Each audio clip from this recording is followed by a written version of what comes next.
Hello, everyone. Welcome back to the latest episode of the Free Marketeers. Today, I'm joined by my colleague Mpiyakhe Dhlamini and a special guest who's been with us a few times. Always a pleasure to have you on, Sindile. Welcome back. Thank you. Guys, before we get into the serious economic and social issues, I thought we would touch on, I thought, the most important news of the week, that Henderson has been awarded the Player of the Year, and I thought we should discuss the merits of this in and out. Sindile, what do you think on that award? Do you think it's justified? Is that real justice in the footballing world? I would say so. I mean, you have a case for Kevin De Bruyne, but as we've seen in the last few years, individual awards aren't just individual awards and individual stats. Team success has to count. And Okay. right now, Kevin De Bruyne is sitting on 0. Hey man, I And was going his to give it to Trent Alexander-Arnold, but that was just me. no, I think Henderson has been central. What's happened with Liverpool is that when Henderson is out, the whole team goes out of whack in terms of just giving them the drive, because he's good on both sides of the ball and he keeps it simple and he keeps them ticking. I mean, I'm not saying he's Xavi, but in the same way that Barcelona were at their best, Hmm. Xavi statistically is not the best player you'll ever encounter. But the way he controls the game through metronomic passing and putting the game together, there's the intangibles in sport, as in anything. You have statistics, but there's an eye test. And when Henderson is in the team, Liverpool's much better balanced. Because Liverpool's kind of like a unique team in the fact that the midfield is not really the creative engine of the team. You have your three forwards up front that do most of the damage, but your assists come from your wing backs, which means that when your wing backs are up, your midfielders have got to be intelligent enough to drop back and cover them. And Henderson does that superbly for Trent Alexander-Arnold. Okay. So I think, and his leadership, he drives Liverpool. People who are not Liverpool supporters don't appreciate him up. It's like Roberto Firmino. Statistically, not the best player, but what he does for the team in terms of hard work, in terms of dropping back, linking up play between our midfield and our forward players is vastly underrated. He allows Salah and Mane to shine. So it's the same thing, like with Barcelona. Sergio Busquets, you don't notice him, but without Busquets, Barcelona, quite frankly, aren't even a top 4 team, if you ask me. Hey, there we go. I think you and I agree for once on something football related. I didn't expect you to make Yeah. such a strong case for Henderson, but there you go. When you try and set someone up, Mm, they can mm, revert the question. So kudos there to yeah. answering that as well as I thought you did. Yeah. Okay. Just a different note on which to start. I think it's always nice to talk Yeah. about something a little bit different. But let's get into the meat of the episode now. So last night we were addressed again as the dear citizens, the dear fellow South Africans that we are. The president announced the closure of public schools, at least for certain grades, from the 27th of July. Other grades, I think grade 12 will only have a week closed. It's going to work a bit differently. But yeah, guys, I wanted to get your take on the announcement. Do you think it's a good idea to close schools now or not? I know that two of the country's top scientists who serve on the Ministerial Advisory Committee have expressed their disappointment. They say that the decision goes against scientific advice and evidence. I don't know if either of you have gotten deep into the science around that and COVID-19 and school kids. But yeah, Mpiyakhe, I thought we could start with your take on what the president said. So just to start with the experts, Professor Shabir Mahdi and Dr. Kenda Gray are both highly regarded experts in South Africa. In fact, Professor Shabir Mahdi is currently leading the vaccine efforts that South Africa is undertaking to research a COVID-19 vaccine, and Professor Kenda Gray leads the South African Medical Research Council. So these are a high caliber of scientists, both of them, and so government and this is a concern they've raised before. This is important to realize.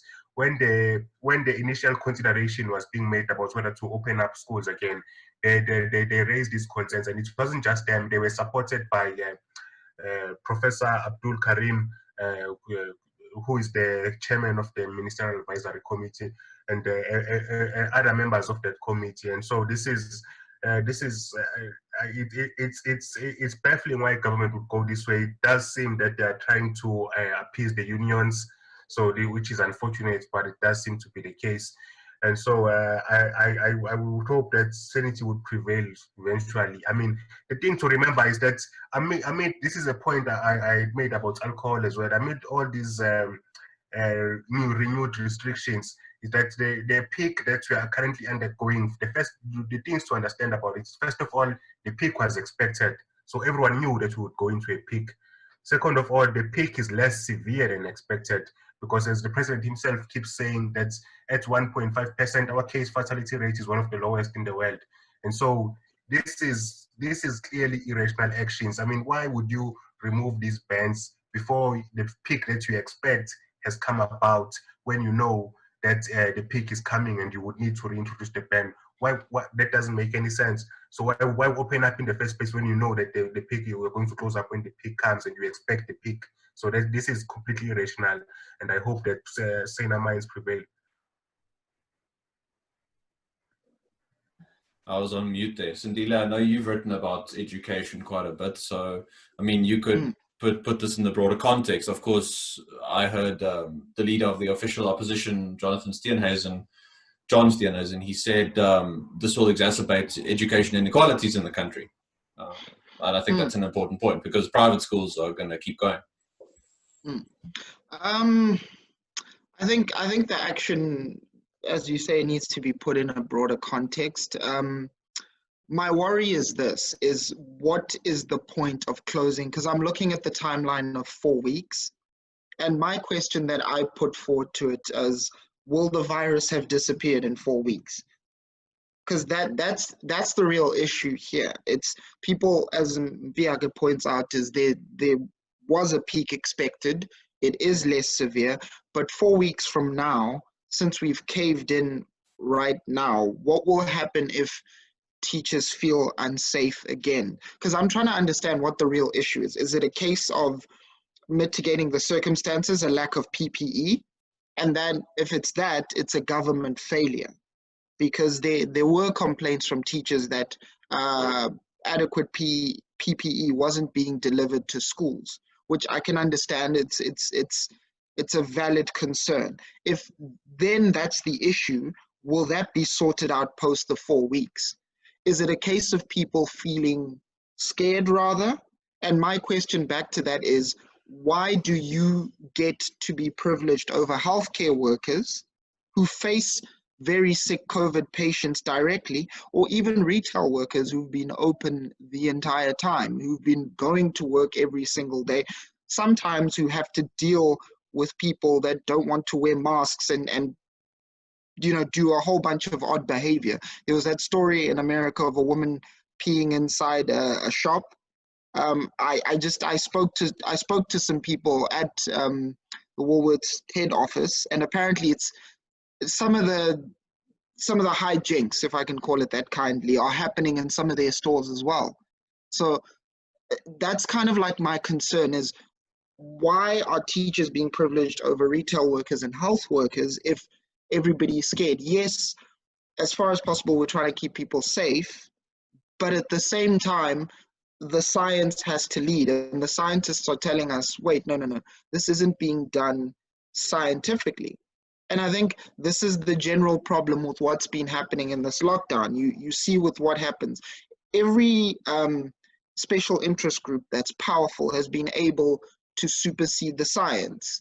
Taxis have been able to, teacher unions have been able to, but with other groups, the alcohol industry, the associated industries there, farmers, barley farmers and wine farmers, they haven't been able to get any track. And people have been saying, no, the science says this in terms of alcohol-related deaths, etc., and hospital beds.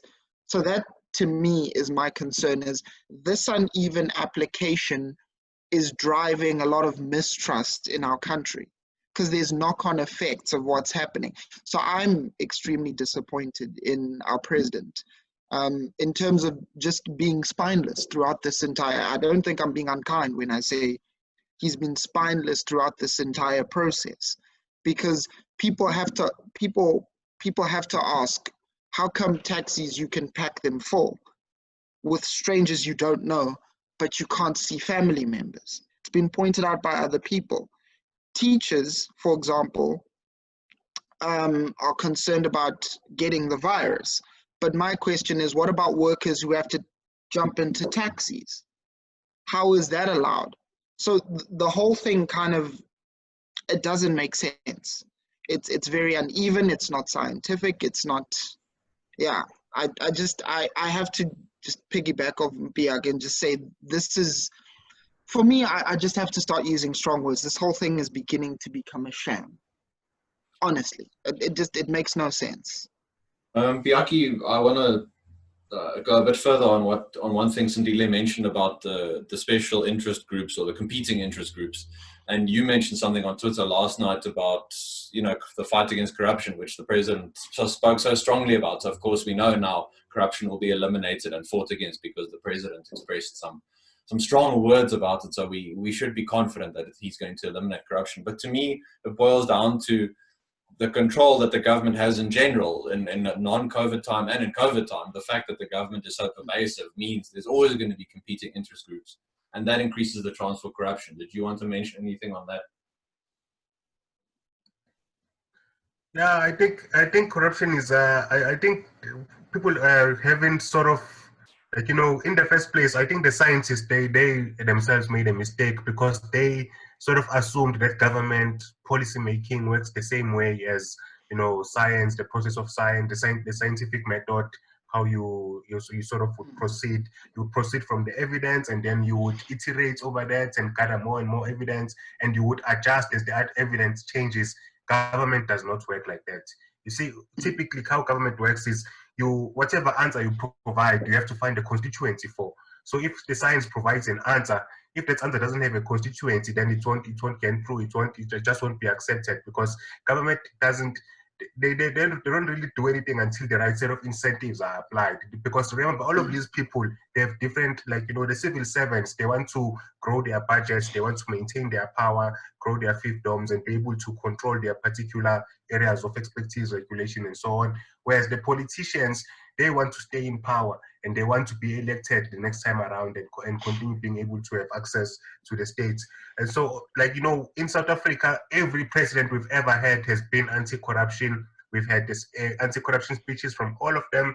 And out of all those speeches, I would doubt if you could even find 5 convictions, 5, people who are related to the governing party, people who were involved in corruption. So I doubt you would even find that many. And so for me, it's doubtful that I think scientists, the scientists themselves sort of fell into a trap here because they should have understood this about government and sort of understood their role as to being offer advice and helping people get through the pandemic, get through the crisis, which was the thrust of the reports I wrote for the FMF, where I talked about automated lockdown easing, which is to say you must sort of allow people to choose for themselves, assess risk for themselves, and make sure that you give them as much information as humanly possible.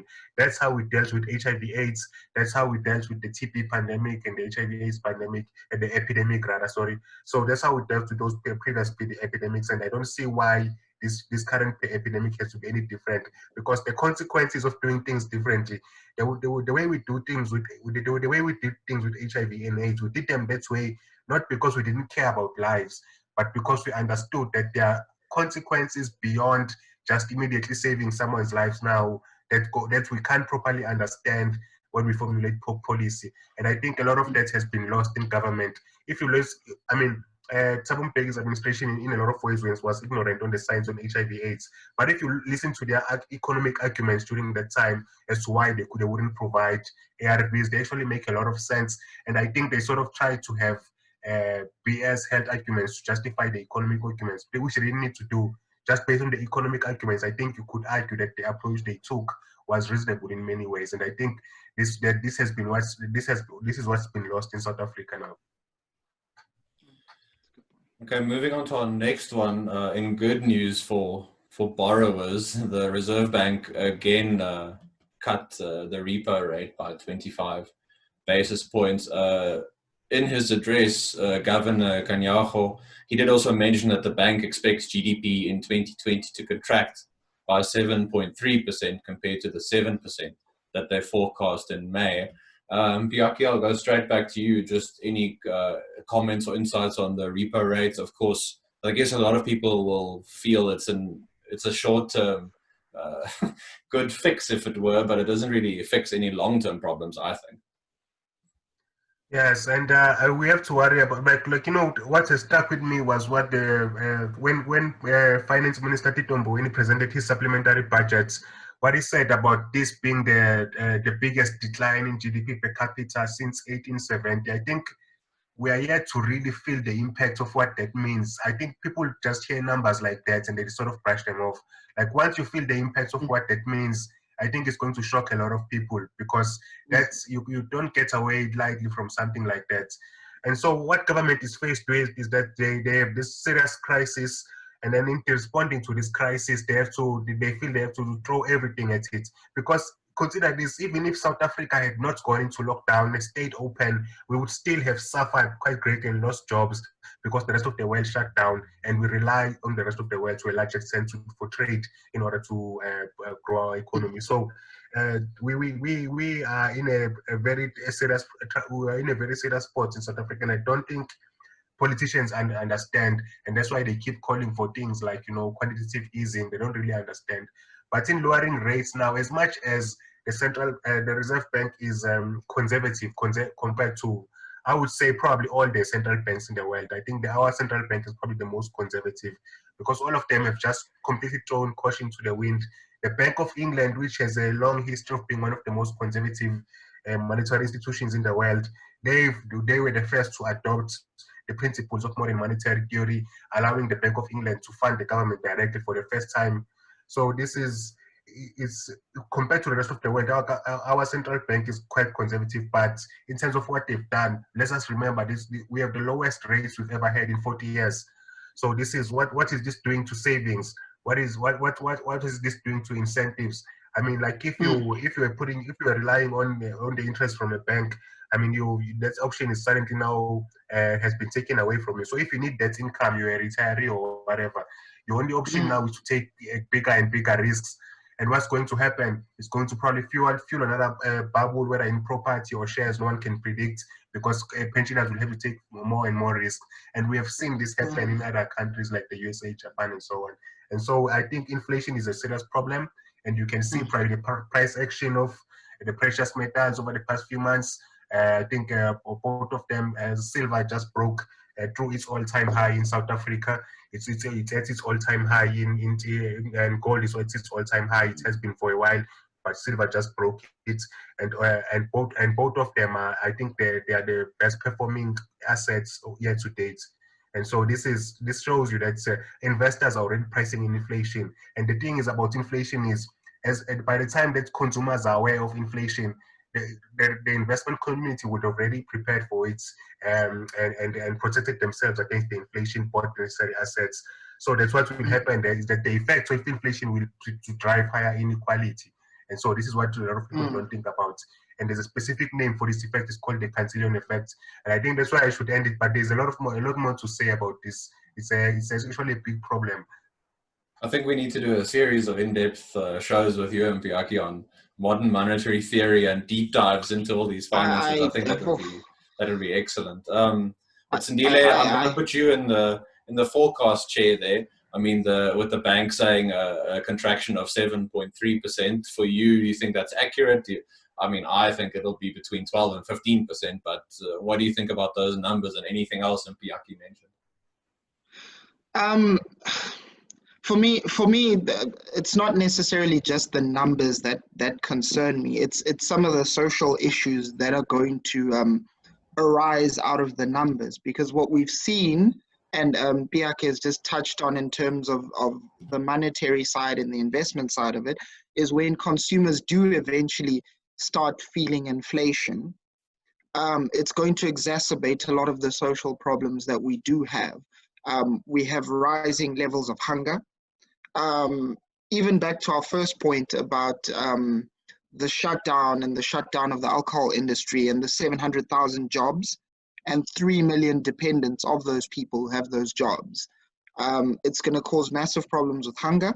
It's going to cause massive problems with childhood stunting. It's going to cause massive problems with inequality.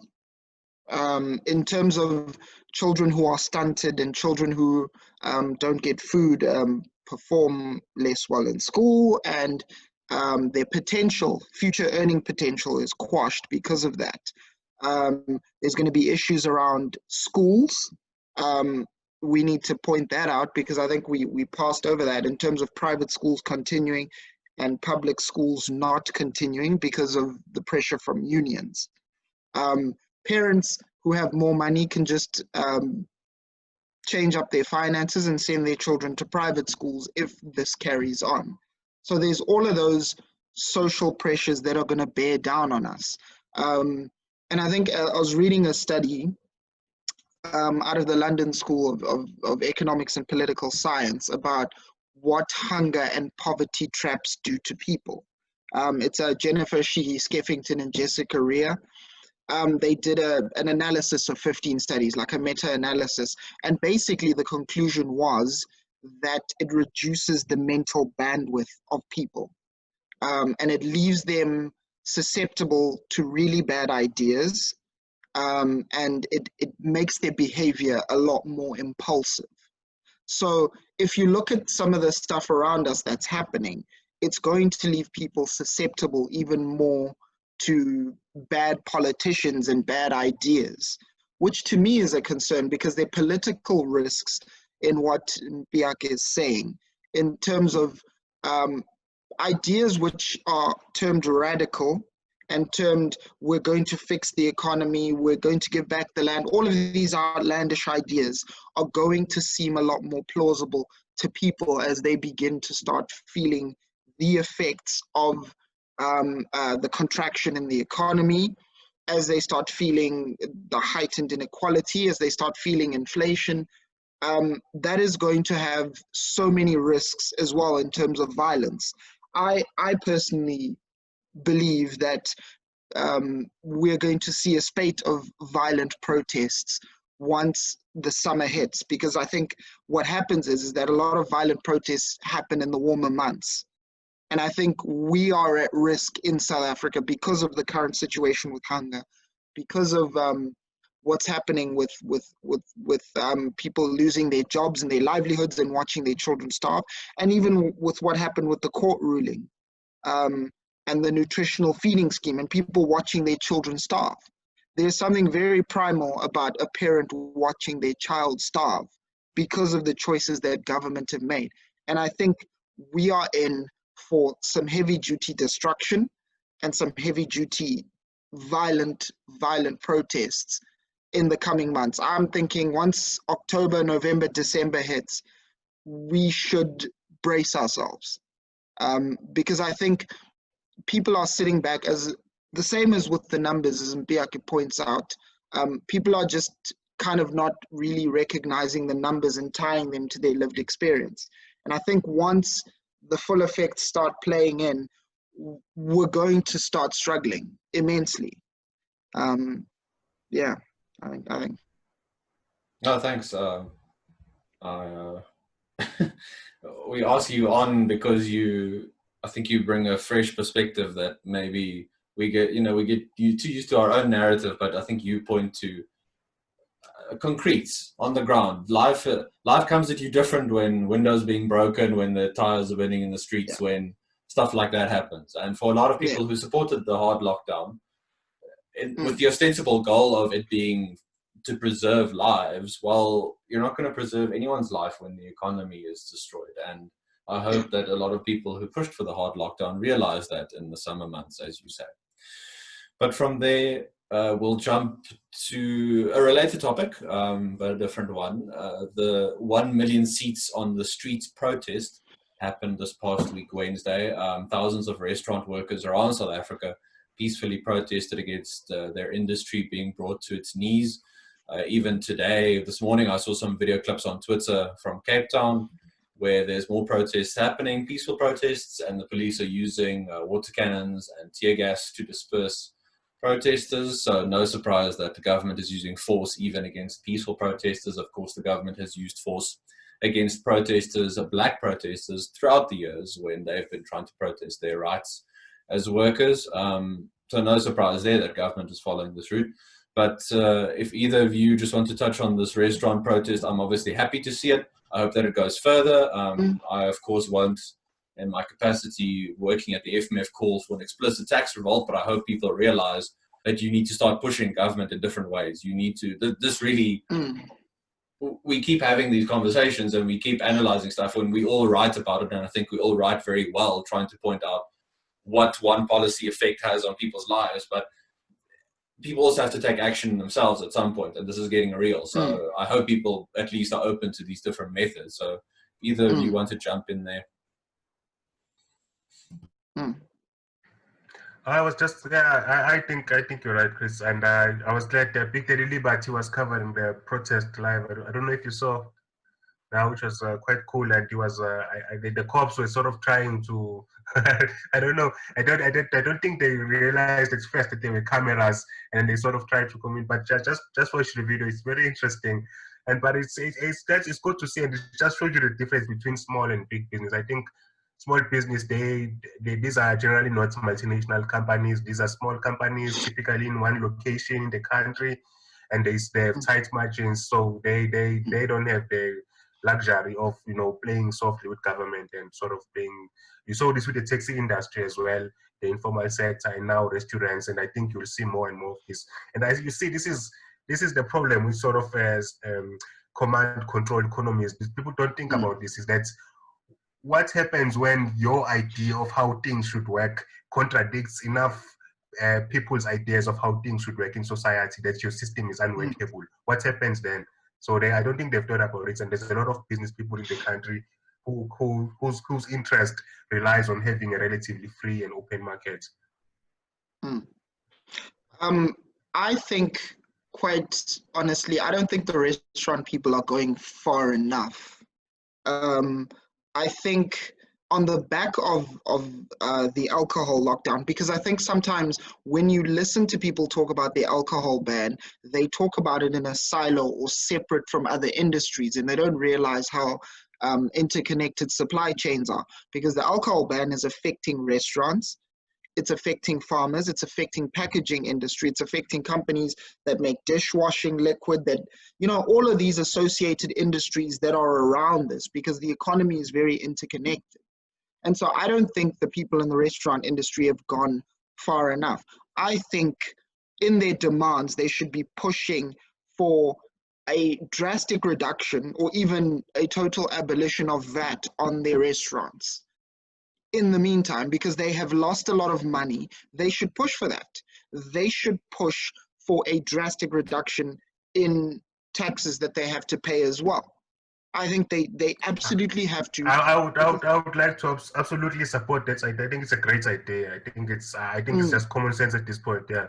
Yes, because I think what that will do is also incentivize people to eat out more, because that will make restaurants cheaper if you're not having to pay the government VAT for everything you buy at a restaurant. So I think the restaurant industry has to be pushing that and making a sound case, because there is a sound case for it. I think just sitting there and saying, please open for us, Cyril, please allow us to serve 2 drinks per meal is not enough. Because right now, I don't think the government is going to loosen up anytime soon on the alcohol ban, but insist on the drastic reduction or even the total just abolition of that. I think they have to. I think this is the time to push for radical ideas and to say, listen, we have the energy out on the streets. We need to push for it, because I don't think the restaurant industry has what I would call the muscle that the taxi industry has. Because the government knows if they disrespect the taxi industry, things go up in flames. And I don't think the restaurant industry has that kind of muscle. So they have to take their energy on the streets and say, listen, we demand this. And as you're saying, Chris, too, about a revolt from the restaurant industry. If the government doesn't want to do it, revolt. Because I think these are people's livelihoods that we're dealing with. We're dealing with people that have often starting businesses. I know of somebody who has put so many of their life savings in a brewery, for example, a microbrewery. I know people who've put their life savings in restaurants, and you're destroying somebody's life savings. I think you have every right to demand, because the problem with this, I think, is that in the midst of everyone else taking losses, government workers are still maintaining their salaries. Some of them are even getting increases. We've seen votes for increases for them. And I think I resent that. I mean, I don't own a restaurant or a microbrewery, but I resent the idea that people in the private sector are taking a lot of losses, but people in the government sector, I don't want to use the term public sector because I think there's some clever wizardry about using those kind of words. The people in the government sector are not taking losses. And I think, to me, that's a problem. I think people in government have to be squeezed. At some point, you have to start using a stick because they're not responding to carrots. Government either responds to the grammar of violence, as the taxi industry knows, or you must just use a stick with money and just say, listen, we're not doing it. You can't throw every single one of us in jail. You just can't do it. I think people have to start standing. And I think the argument that the poor will suffer because of social transfers, the poor are going to suffer because of the reduced economic activity, because of the budget. Edward Kieswetter, the chief, the chief executive of SARS, pointed out that we have an almost 300 billion rand budget shortfall. That's going to affect social transfers anyway, if you shut down business in the manner that government has been doing. So I think there is an absolute legitimate case for a tax revolt. There is an absolute legitimate case for small business owners to say, listen, we want you to waive that. Simply. I think they have to be radical. Yeah, I agree. I think at some point we should get into, again, another deeper point, maybe on a different, longer form episode, but just the concept of the social compact and how far that goes or not, because this is something that the president and other politicians love to appeal to, that all parts of society need to adopt a new social compact and work together. Well, without the private sector, I would argue, without growing any sort of pie, there's not going to be welfare. There's not going to be any redistribution. There's not going to be any of that support mechanism that I think a lot of people do support, but they see government squandering those resources. So I think we should definitely explore the implications of government pushing this sort of their side of the relationship past breaking point. And guys, then just the last topic, this is obviously tied to the restaurants as well, but just that the tourism minister revealed that the tourism sector now faces a potential 75% revenue reduction in 2020. 75% to me is just mind-blowing. That puts around 438,000 jobs at risk, and also 80.2 billion rand in foreign receipts. Now, with unemployment rising, that's a concern again for government and all our favorite politicians, and they're talking about structural reform and this and that. We know South Africa has tourism going for it. We've got the natural beauty, we've got the people, we've got the wines, we've got the restaurants, we've got the hospitality. We've got Cape Town. Okay, we've got the rest of the country as well. Once Cape Town builds that wall. But yeah, where do we go with the tourism sector? I mean, I think it's open now. Guest houses are open for business travel, but yeah, and the minister, she herself has supported the lockdown. So now that it comes around that all these jobs, almost 500,000 jobs, are at risk. I don't know. The government has painted itself into a corner here. Yeah. And I think I stand to be corrected here, but I think in terms of the commodities are the biggest export earner for South Africa, but I think tourism follows after commodities. But I stand to be corrected on that. And so in that case, it's going to be an important driver of inflation as well going forward, because we import a lot of goods like electronic equipment and so on, things like that, and food, and we import a lot of food. So those things are going to drive inflation, cars and so on. And including cars have taxes plus the inflation and so.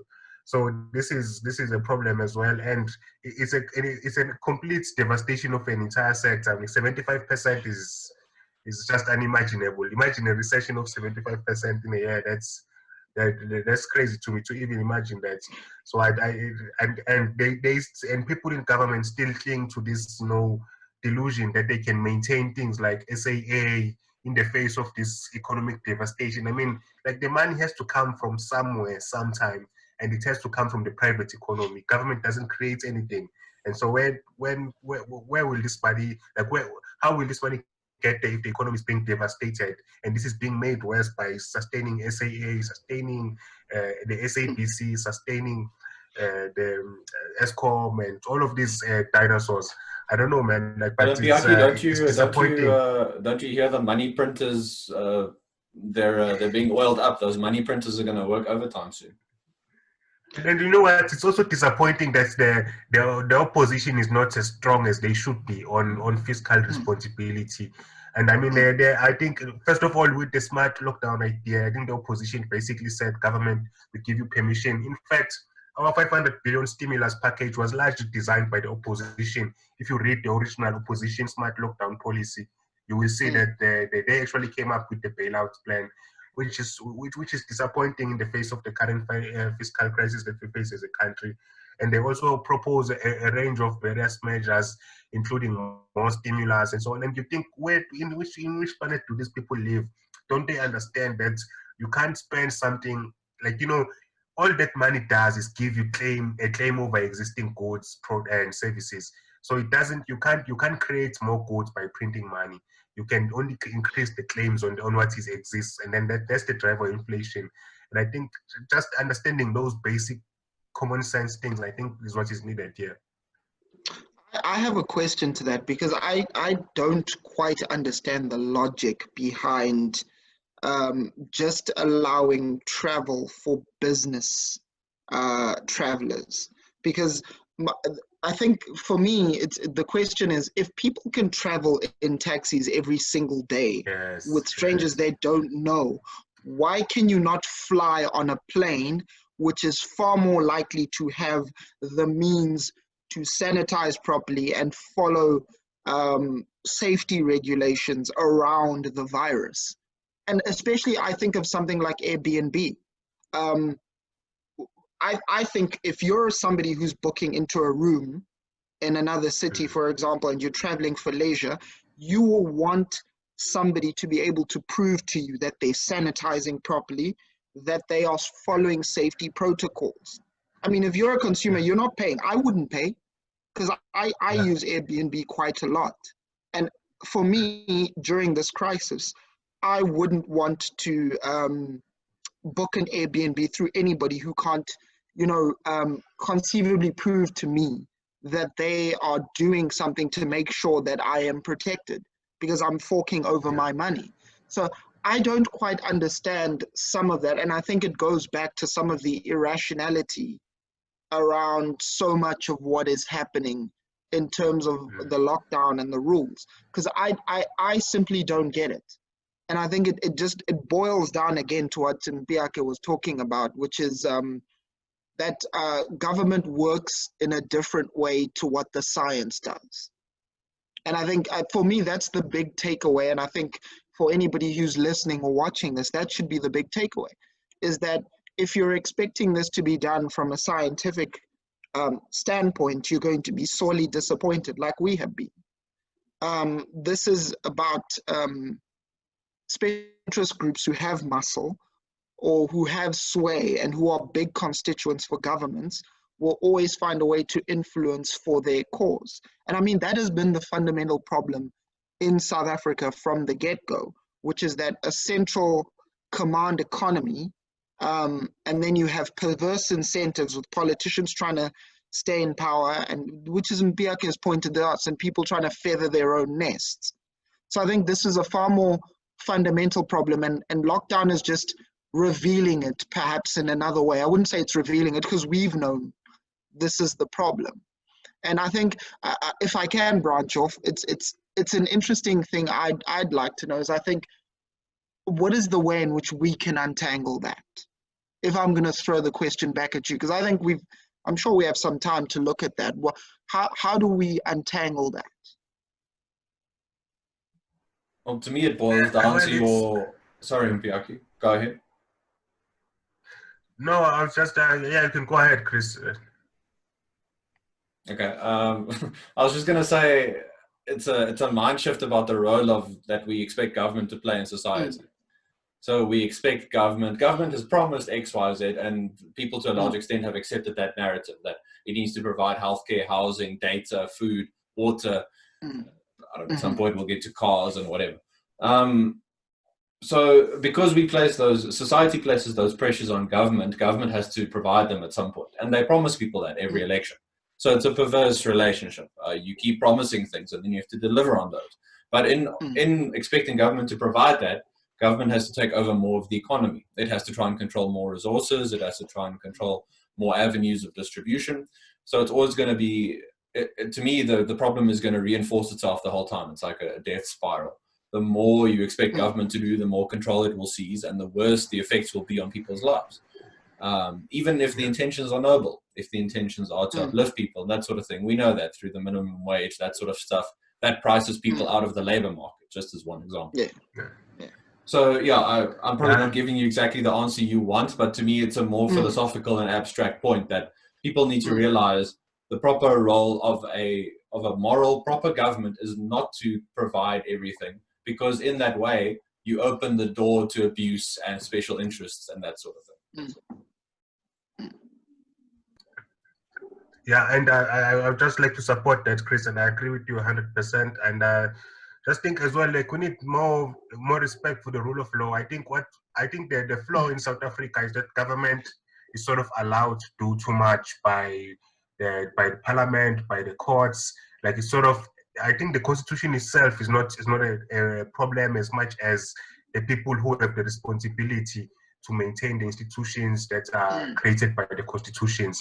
I think that's what the problem is, and the fact that those people are a problem.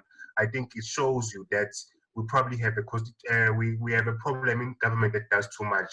I think the government shouldn't be doing it all. I think we just need government out of the economy completely, because I think that just having government involved in the economy, controlling whatever little aspects of it they control, that fact alone incentivizes corruption, incentivizes, all of these bad things, like, the cronyism, like, the elitism, as people say, like this idea that you come into power and you consume as much as you can before your term ends.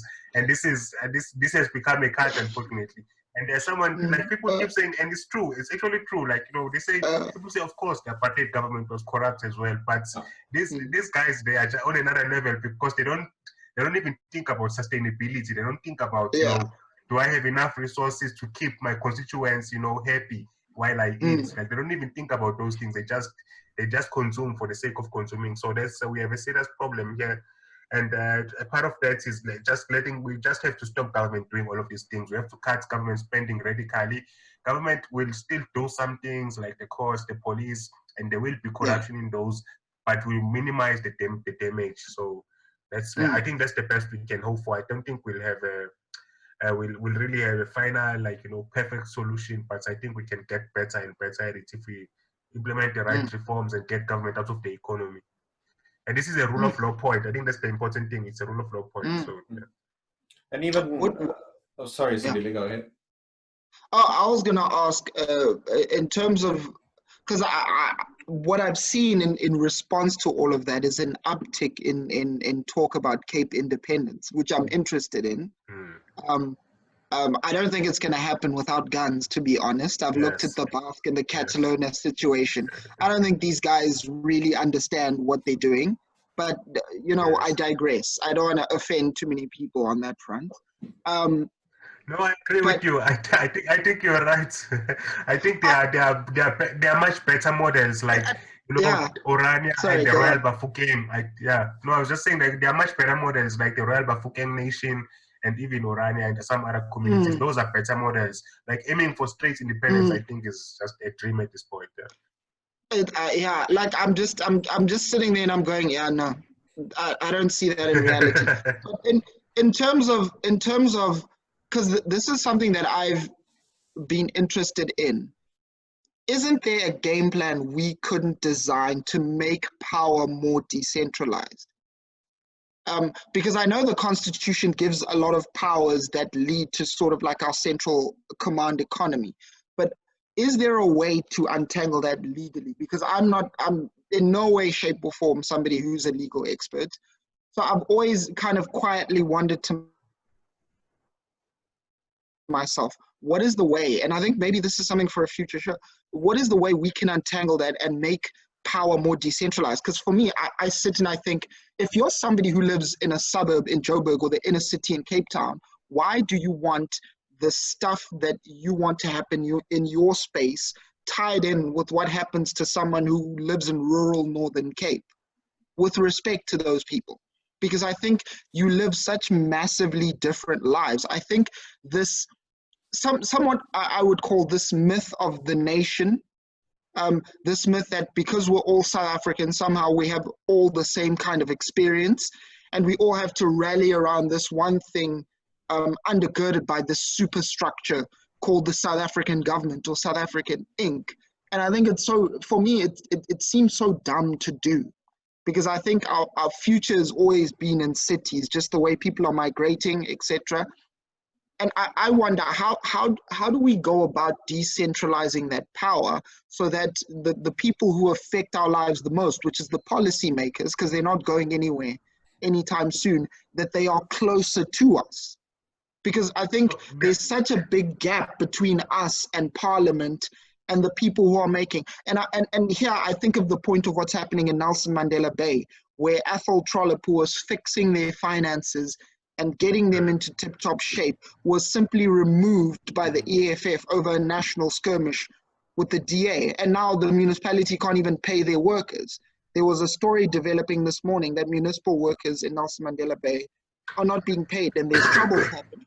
So for me, is there a way for us to push, like we can do little things that push the power out of government in terms of decentralizing? Because I think too many times, especially I think this is the flaw with the Cape Independence people, is that they're trying to have a big move and they're trying to take down a beast in one fell swoop. And I've always thought that's really dumb, because the beast is the incumbent. They have the levers of power. They have the control. They have the spigots, the money into the grain stores. And my question is, what can we do to just cut them down little by little, piece by piece? And I often wonder, one of the big things is the decentralization. How do we do that from a legal perspective? How do we even begin to do that from a legal perspective? I think in terms of like strategy and tactics, and I think for everyone who wants to read, like, the strategy and tactics document from the SACP and the ANC, I think those are excellent, and they basically it's basically a blueprint for how to achieve like how to get society progressively closer to your ideological goals, and it can be applied to anything. It can be applied to Cape independence. It can be applied to tax revolts. It can be applied to implementing a communist, socialist states in South Africa. So so what you do then is that you implement a series, like the nice thing about liberty is that there are people even on the far left who agree with us on something, like when it comes to, like, pro-liberal, pro-free market ideas. There are always people who agree with us. Like, for example, when it comes to small business, we can agree with a lot of those folks on things. When it comes to empowering the previously disadvantaged, we can agree on some things. Like, for example, an idea that we have discussed before is simply exempting, like, former townships and rural areas. It was actually Themba Sono's idea. And I thought, for a while, I thought it was mine, but it was actually Themba Sono. We had come about with it before, and I read his book when I came to the FMF. Anyway, so like that those are the kinds of things, like, allow people to, like, sort of push for things that are commonsensical, and then as circumstances change, as like with the lockdown now, more things have become possible for us yes, I agree, more things have become possible for those who want a centralized command core economy, but also on our side, a lot of things have become suddenly more possible. Like, I think a lot of our arguments around alcohol and tobacco were tended to be ignored in the past, but now I think they've been made practical for a lot of people, and a lot of people who are seeing that, you know, these arguments actually make sense. And so I think that just taking advantage of sort of these opportunities and sort of injecting your ideas and pushing things, like making small changes that don't seem much, but the most important thing is refusing any change that counteracts your overall goal. Like, just refuse, oppose blindly, oppose absolutely, be obstinate, which is what the SACP does when it comes to its ideas. Like, they oppose almost without reason. And it's interesting because I was actually this week I was debating someone from COSATU, and basically we basically agreed on the basic income grant. But then the problem came because I said, okay, you, according to your research, you can infer from your research that, okay, basic income grant is more efficient form of welfare than all these other forms of welfare. So let's take away all the inefficient things and leave the efficient thing and just do that. And I was like, no. So because in his mind he wants to protect the jobs, so he will oppose the policy to his death, because to him it's an imperative to maintain union jobs, which is why the unions will never accept the closure of SAA no matter what. So this is we must, I think we must also become like that. Like, we must be obstinate in some things. When it comes to taking away a provincial power or a municipal power, we must be obstinate. Even when the municipality is doing a bad job, we must be obstinate just on the principle. Because even when the municipality might, even when like it's something, if someone you like, if you like the DA, for example, if the DA is taking away power from a municipality in the Western Cape, oppose that, and then you are much more likely, if you do that and stand for principles in a non-partisan fashion, people are more likely to listen to you and actually agree to what you're proposing. And I think doing all of those things and being conscious about those simple things, I think they can get us far, and never giving up. I think a lot of people give up too easily. That's another problem. People just assume that change is impossible without ever really trying. No, it's good points. All I'll mention there is, Sindile, I'm going to disappoint you and pass the ball to Martin in this regard, and get them to get Martin and Jacques maybe to help us with the technicalities around how one would go about independence. All I'll say on that is, I'll only support an independence movement if it has as its guiding principle strengthening individual rights. I'm not for independence in and of itself if it doesn't ensure economic freedom and individual rights. If it's just in the interest of further entrenching certain government controls and stuff within a province, then I probably wouldn't support it, just from my personal point. No, I mean, my point is less independence and more just a decentralization. Because I don't think, I'm not really interested in the myth of nation states, because what they're trying to do is create another nation state. I'm more interested in the structures of power. Right. In terms of, are these people closer to us or not? So if our policymakers are more local, I think even with tax reform, for example, you look at some of like the canton system in Switzerland, in which some of the money is concentrated in where in how do I put this?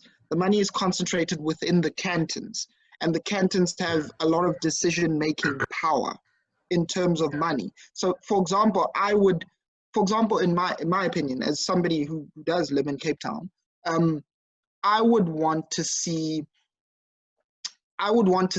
tax mechanisms become more localized, and I don't know how that would happen, because I'm not really sure of some of the legalities around it, in the sense that I think Cape Town, Durban, Pretoria, Joburg, I think our cities and our provinces need to become competitive in attracting people, because I think that incentivizes the right behavior in politicians. Because if you take the wrong policies that are anti-business, that are anti-flourishing, people simply move. So that to me is something I'm more interested in than just saying, oh, Cape independence or whatever, because I don't really care about that sort of thing. I just want the mechanisms to be closer to us as individuals. And for policies that are pro-business, pro-liberty, pro-individual to be far more incentivized. Because I think, for example, if Gauteng all of a sudden, and we had a competitive like power structure, if Gauteng all of a sudden decided, hey, we are going to slash tax rates, we're going to put forward more pro-liberty, pro-individual policies, a lot more people would go, hey, I want to go there. If Cape Town does it, people will be like, oh, okay, I want to go there. Yeah. Okay, who's giving me the best deal? It's that whole competitive nature. And I mean, it works for businesses and free market capitalism, and where competition produces the best sort of options for your consumers. Why not the best sort of option for individuals to decide, hey, I want to go there, instead of people saying, hey, I need to go to the Cape because some weird reason, or I need to go to, you know what I mean? Some of the reasons for me don't necessarily sit well with me. And I think I understand your question a little bit better now. And I think from the Constitution, communities and groups do have a right to self-determination, and which is how the Bafokeng and the Orania managed to exist under our Constitution. Yeah. But also in terms of like the powers that specifically provinces and municipalities have, provinces have quite a few powers, like in the two most important areas of welfare, health and education. Basically, like, you know, some of the, like the only opposition controlled province, the Western Cape in South Africa, I feel that personally that they are not using the power that they have to its fullest. I mean, I think there's a lot of scope, especially to be competitive on things like education, and actually show and display the difference in terms of your policies and your principles and how you actually make an improvement in people's lives, also in health as well. So I think there's scope there. I think the complication comes because, you know, government actually sets policy for these people, and in order to incentivize adoption of the policy, they say we will pay you if you implement this policy. So we will pay you, you will get a discretionary allowance, or as a province, if you implement the policy. So I think that's a root of a lot of the problem. But I think you need sort of, you also need politicians which are conscious of the need to decentralize, which are willing to take some of the fiscal hits in order to achieve a greater independence. I think if you get that, I think then you will start to see changes. Because I think the current politicians, they look at it in terms of, okay, this is what I need to get the job that I have done. Like, I don't really care about some larger goal of making it more independent. So. Okay, that makes a lot of sense to me, because I think that was kind of like my bugbear when I looked at some of the constitutional powers and the levers of power. I've gone, it's really difficult to sort of get more decentralized, accountable politicians simply because of the way our power structures are set up. And so for me, contending for liberty, it feels like we don't have a direct, I don't know what to call it, a sort of structure of power in which individual liberty and our rights are protected, but also advanced, in the sense that we as individuals can we can have more of an impact in directing the direction of our lives, rather than having this top-down mega structure kind of force us in certain directions in response to it. Because I think that's the big problem. We're all, even as we direct our choices as individuals, our institutions, by their very existence in the power structure, means that we are responding. Even as we have individual choice, we're still responding to our overarching institutions. And those and often the power structures are often very anti-individual and anti-liberty. So even as we exercise our choices, in one real sense, we're not really exercising them to our fullest degree. And so to me, that's something that I've been thinking about quietly, which has been concerning me.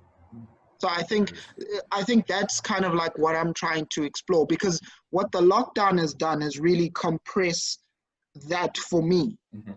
As I've kind of looked at, like right now, I'm here in the Eastern Cape, and I'm sitting and I'm going, yikes, man! Like the level of choices that people have, even people who are highly determined, highly hardworking with a work ethic, their choices are so limited because of the power structure and the institutions here. I see it all the time. And people's choices are so limited because of that, because we haven't freed up the power structures and the institutions as well. And I think that's basically the thesis of why nations fail. And I was thinking back to that. And they have that very interesting example of Sonora, the border town that sits on the US and Mexico, where people have the same culture, the same habits, the same beliefs, but the fundamental difference between people on the American side and the Mexican side is that America has better and freer institutions, and directly correlated to that is a higher standard of living, higher incomes, less corruption. People are able to direct their lives and formulate businesses and advance up. And it's probably, it's something that's led me to that and saying, as much as we want individuals to have choices, our choices are always constrained by the superstructures above us. And I don't know if we can always exercise our choices to the fullest until we challenge those power structures getting in our way. And the lockdown has shown that, with the senseless bans, with just the thoughtless rules that we're seeing. So for example, if you're a parent right now and you've read the science, let's say your children go to a public school, just to take it back, and you've kind of read the science and you're confident and you say, okay, I'm gonna do what I can to protect my family, I'm gonna send my children to school. The government's just basically gone, no, you can't do that. Even if you understand the science, even if you are confident in sending your child and you understand some of the science around children, especially those who are under 9, but still the government's just gone no, because of the special interest and the superstructure that's around it. So yes, you're exercising some level of choice, but you're not really exercising what you want to do for your children to flourish. So what happens is that you are forced to spend more money to send your child to a private school. So that's kind of like, for me, the real like sore point of this is that our choices are really, really undercut by those superstructures. And I think the biggest part for us is we need to try and attack those, even in little ways. So that, I think, was the purpose of my question. No, I think that's a very important point you bring up, and not to be a tinfoil hat wearing libertarian, but I would argue that that is part of that sort of spirit helped infused how the current constitution was drafted, to reinforce centralized control. It was not drafted with the idea of federalism and decentralization and individual rights. And but yeah, I think I just wanted to add the last point, that provincial education departments can exempt any child from the requirement to attend a public or private school. So basically, any parent who wants to do homeschooling could be given that public choice by provincial education departments. National doesn't need to get involved. This is my last point on federalism. With now the schools closure, I think it's going to be very, very interesting to see what the official opposition does. I think this could be a defining moment in more ways than one. So let's see what happens with that. So viewers and listeners, thank you for joining us as always. I hope you found it interesting and insightful. Gentlemen, thank you again very much for your time and your insights. Very much appreciated. Hopefully some of the topics we can get into even more in-depth discussion and longer form discussion at some point. So I'll make a note of that and get into it. And again, viewers and listeners. Sorry. I think just because we've been critical, I just remembered something. I think the Premier of the Western Cape, Alan Winde, did do something around, I think it was cigarettes early in the lockdown, when he said we'll basically nullify the national directive and not enforce this ban against tobacco because we don't think it's rational. So I think if we see more of that, it would be good. Yeah. No, I agree. Alan Winde and Debbie Schaefer. Yeah. Been excellent in the Western Cape. Ellen and Debbie Schaefer standing up to the government. I wish people like them were at the top of the DA ticket, by the way. I need to punt for Alan Winde and Debbie Schaefer. Definitely. I wish they were, because then you'd have some politicians with some backbone, actually, and some principle and some commitment to public service at the top of the ticket, instead of some of the ideologically driven people. Yeah. So I think I just want to say that as somebody who's there, who's followed their pages, exceptional work. Big ups. Big ups. Yeah, credit when it's due, I think, and it's credit to you, to your thinking, that you can, I think, give credit where it's due. So thanks for pointing that out. But yeah, we'll wrap up there. Viewers and listeners, if you have supported our work before, thank you very much. Please continue to do so. Please like this video. Please share it on your social media platforms. Please also subscribe to our YouTube channel, and you can also find our podcasts on Google Podcasts, on Spotify, on Apple Podcasts, and a few different places. So if you prefer listening to the audio version, just go to one of those platforms. Leave us a rating there as well. Gents, thank you once again. Everyone, I hope you have a good weekend. Enjoy the last weekend of Premier League football, and we'll talk to you all again very soon. But for now, cheers. Thank you. Cheers.